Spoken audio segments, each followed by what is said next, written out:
Louvado seja nosso Senhor Jesus Cristo. Nós vamos dar continuidade à nossa reflexão sobre a Sagrada Liturgia, a constituição do Concílio Vaticano II, Sacrosanctum Concilium. É o nosso 13º encontro. Vamos iniciar o capítulo 2, os parágrafos que falam o Sacrosanto Mistério da Eucaristia. Vamos ver em parte essa exposição dos padres conciliares. Há uma introdução, essa introdução que vai do parágrafo 47 ao parágrafo 49. 47. Na última ceia, isso aqui é uma contextualização bíblico-histórica. Na última ceia, na noite em que foi entregue, nosso Salvador instituiu o sacrifício eucarístico de seu corpo e sangue. Então, é uma instituição. Foi o próprio Cristo que instituiu o sacramento da Eucaristia. Por ele, perpetua pelos séculos, até que volte o sacrifício da cruz, que é perpetuado em toda a missa que se celebra. Confiando deste modo à Igreja, sua dileta esposa, o memorial da sua morte e ressurreição. Então foi entregue à Igreja esse grande mistério. Foi confiada à Igreja que é a esposa de Cristo. Isto é, confiou à Igreja o memorial da sua morte e ressurreição. Isto é, o sacramento de piedade, são os nomes que se dá à Eucaristia. Sacramento de piedade, sinal de unidade, a Eucaristia é sinal de unidade, vínculo da caridade, banquete pascal, em que Cristo nos é comunicado em alimento, onde nós, banquete pascal, Cristo nos faz realmente celebrar o mistério da cruz, a passagem da morte para a vida, em que Cristo nos é comunicado em alimento.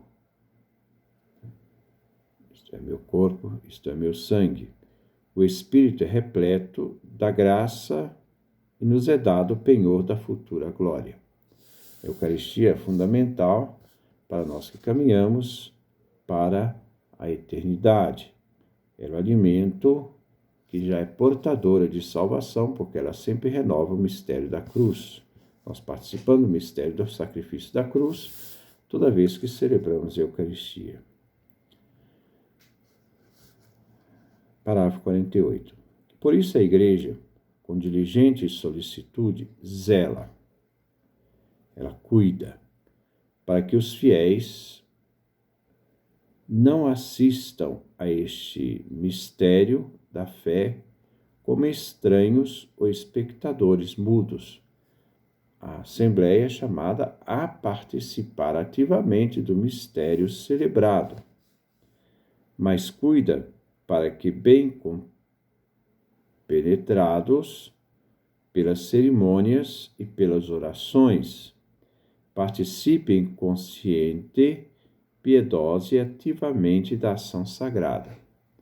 Há todo um envolvimento naquilo que se celebra, porque na Eucaristia, quando se diz, isto é meu corpo, aquele que está unido, não só o sacerdote, mas também o povo, embora o sacerdote ali está agindo na pessoa de Cristo, também o povo, eles se identificam com aquilo que é dado, porque eles também eles formam o corpo de Cristo. Então, eles também estão se entregando em comunhão, em unidade com Cristo ali presente.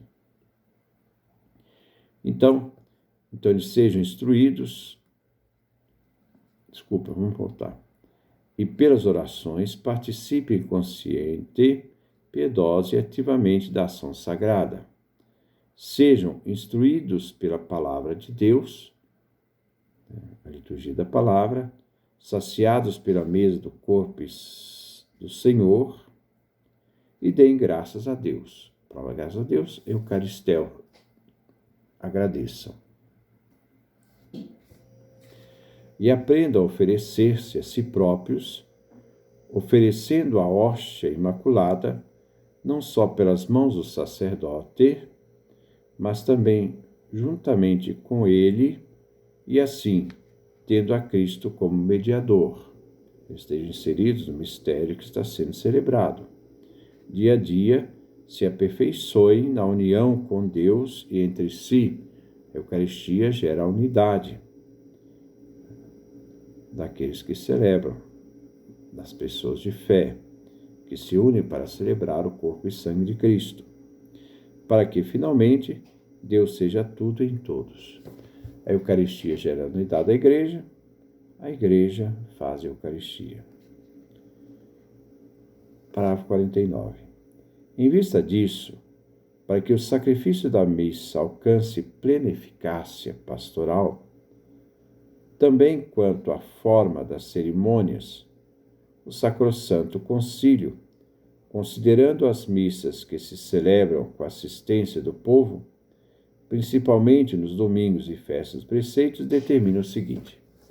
Vai determinar alguns pontos, nós vamos ver somente alguns, A necessidade da reforma do ordinário da missa, a reforma do missal, da forma celebrativa, as lições que devemos estar preparados para aquilo que vai acontecer, a questão da homilia fundamental para a atualização do mistério para a comunidade itinerante e depois a oração comum. Esses são os temas que nós vamos ver hoje. Então, no número 50. O ordinário da missa seja revisto de tal forma que apareça claramente a índole própria de cada uma das partes. Então, a revisão do missal, tendo em vista que se tenha essa realidade de distinção da liturgia da palavra, da liturgia eucarística, das preces dos fiéis, que são necessárias, e outros temas que são necessários para a constituição da celebração da Eucaristia. Bem, sua mútua conexão e facilite a participação piedosa e ativa dos fiéis, inserindo os fiéis na Eucaristia. Antes do concílio, era uma forma passiva, o padre celebrava de costas para o povo, e o povo, simplesmente de forma passiva, assistia. Não, o Concílio Vaticano II quer que o povo participe da Eucaristia e se sintam integrados a esta Eucaristia.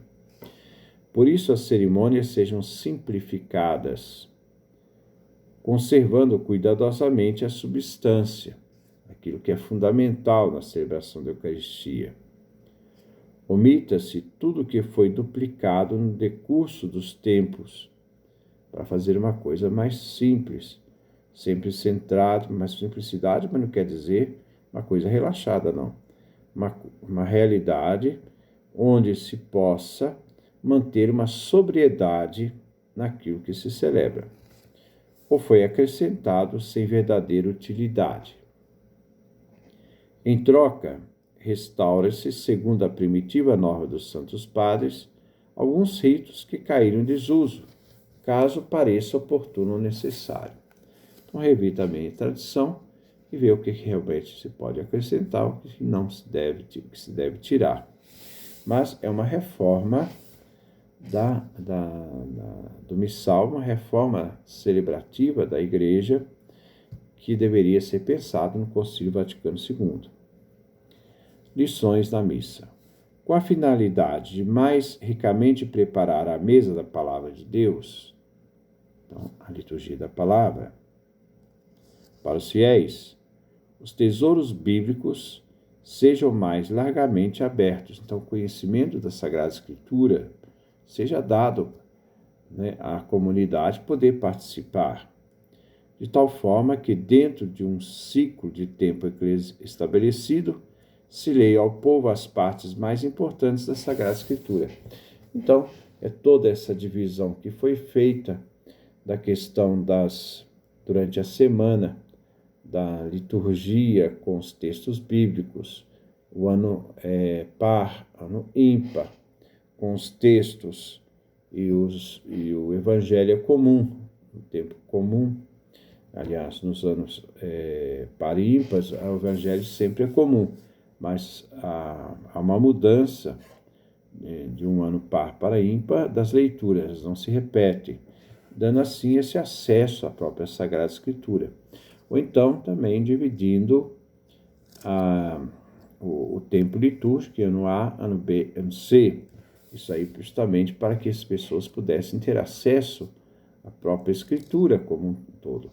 Não é toda a Escritura, mas grande parte da Escritura é vista durante os dias da celebração eucarística. A homilia.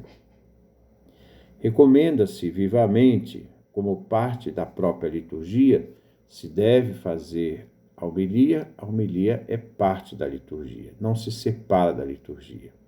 Está ligado à liturgia da palavra.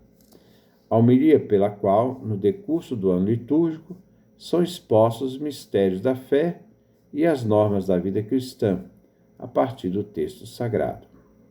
Então, a exposição da fé, o conhecimento da fé e a moral cristã, a vivência cristã a partir dos dados da palavra. A palavra ser capaz de poder estar diante das pessoas e elas aprenderem com essa palavra as exigências de fé e as exigências moral. Não deve ser omitida sem grave causa nas missas dominicais. As missas dominicais, obrigatoriamente, se deve ter as homilias. E nos dias de guarda, celebrados com a assistência do povo. Então, os dias sagrados, as grandes festas que celebram o mistério da nossa salvação. Como, por exemplo, na liturgia, nós podemos celebrar o Corpus Christi, nós podemos celebrar esses dias mais solenes do Cristo Rei, e assim tantas outras celebrações que destacam algumas festas cuja centralidade está no mistério de Jesus e da salvação. E oração comum. 53. Restaura-se para depois do Evangelho da homilia. Então, o resgate da liturgia da palavra, a realidade do acesso à Sagrada Escritura na liturgia da palavra, o resgate do acesso à Sagrada Escritura ao povo nas celebrações eucarísticas, a questão, então, levada também,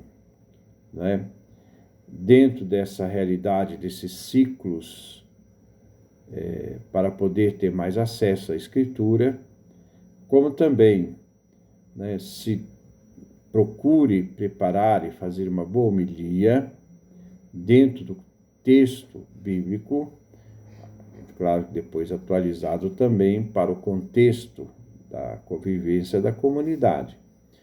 E depois a oração dos fiéis, a oração comum, principalmente nos domingos e festas de preceito, para que, com a participação do povo, se façam orações pela Santa Igreja, pelos governantes, principalmente os governantes hoje em dia, a oração realmente rezar sempre pelos governantes, pelos que sofrem necessidades,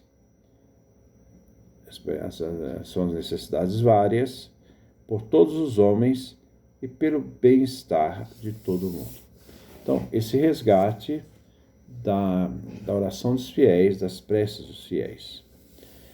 Então, depois nós vamos dar continuidade sobre a questão da língua vernácula, e a participação na comunhão. Então, esse é o texto que nós estamos refletindo, no capítulo 2, do número 47 até o número 53. Depois nós vamos dar continuidade à nossa leitura do texto Sacrosancto Concílio. Que Deus nos dê a sua graça, a sua bênção, a sua face resplandeça sobre nós.